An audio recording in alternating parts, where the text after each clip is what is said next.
The culture we have is a testing culture. You have to pass the test. If you don't pass the test, you won't succeed in life. So the culture is about getting things right. What we need is a culture. It doesn't matter if you get them wrong, because that's a step towards getting them right. Live feedback is the way forward, and there isn't a way, and any teacher in the world can cope with a class of 30 giving live feedback over the shoulder. So what I'm looking at here are the responses from the students live as they come in. So the ones who've gone into amber colours have gone into level 2.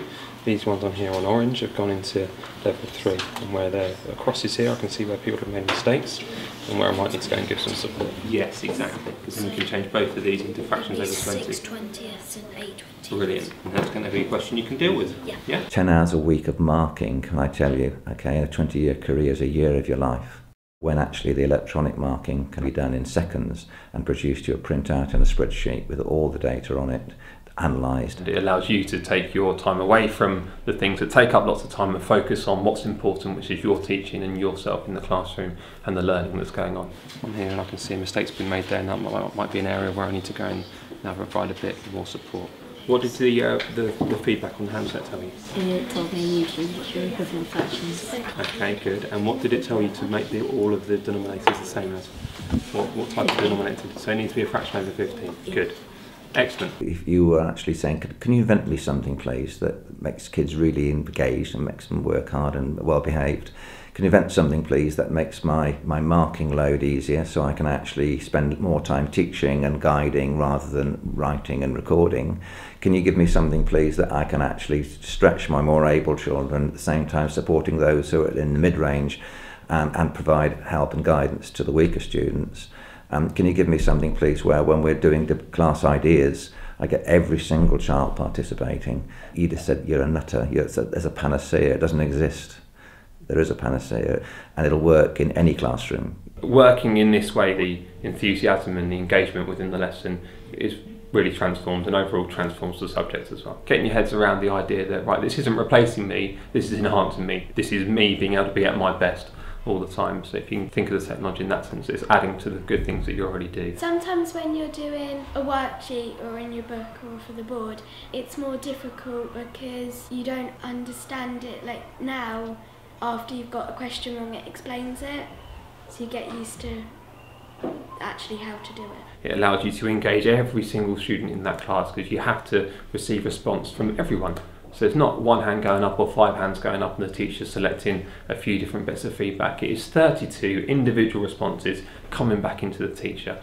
32 responses from 32 individual students, which is absolutely incredible. Well, I think it's quite fun because if you just have questions on the thing, you have to go through and check them afterwards, and it takes much more time of the lesson when you could be learning something new. So it's much easier than having worksheets and then writing down all the answers. And so far, they seem to be doing really well. So I might actually look at skipping them on to harder levels because I think they've proved to me that they're pretty good with the easier questions. The difference in the interaction with the class is what we would say chalk and cheese. It is the new pedagogy. The improvement is colossal. We had no idea what the improvement would be until we did the trials.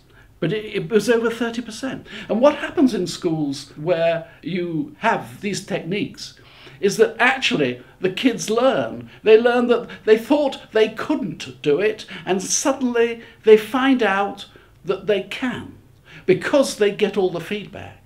And that totally, utterly changes their view of themselves and the whole ethos in the school. We'll have fewer children falling off the edge. We'll have fewer adults dropping out. We'll have fewer people becoming failures because the work can be targeted, it can be differentiated, the feedback can be given at the moment the mistake is made to give the child confidence they can do the next one better. Probably the most exciting thing is seeing the genuine enjoyment and enthusiasm coming from the kids because they're making progress. Since Mr. Dale has been using it, it's improved my confidence and results because I don't get embarrassed whilst I'm in class. Sometimes you put your hand up and lots of other people need help as well, so then you'd be waiting there and when you could just get on with a question and carry on, so it's really good.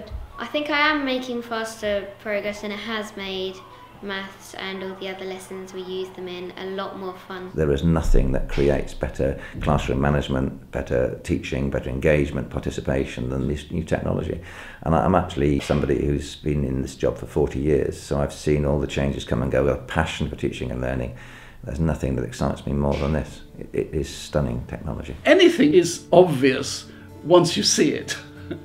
And what we have to do is we have to spread this message. We have to show people what can now be done with technology.